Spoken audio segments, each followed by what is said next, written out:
Hello welcome to back channel में guys. तो आप लोग कैसे हैं? उम्मीद करते हैं कि आप लोग ठीक ही होंगे। तो मैं आपके लिए न्यू भोजपुरी का डांस लेकर आया हूँ। अगर हमारे चैनल पे न्यू है तो सब्सक्राइब जरूर कीजिए ताकि हर एक वीडियो सबसे पहले आपके नोटिफिकेशन पहुँचे। तो चलिए वीडियो को स्टार्ट करते हैं।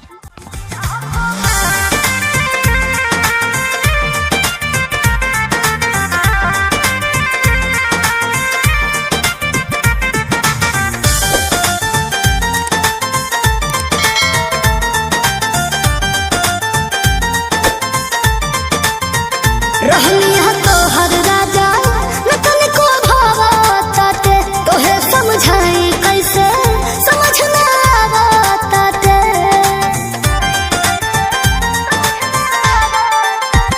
रहनिया तो हर राजा न तनिको भावताते तोहे समझाई कैसे समझ में आवताते।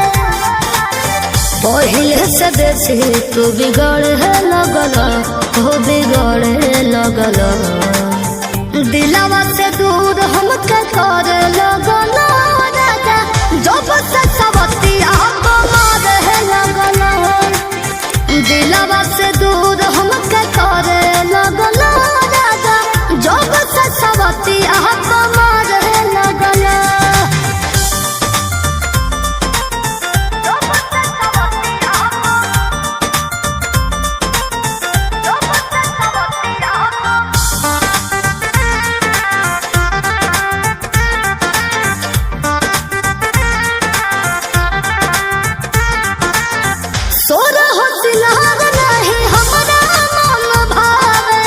जाने का खास बात करान बारे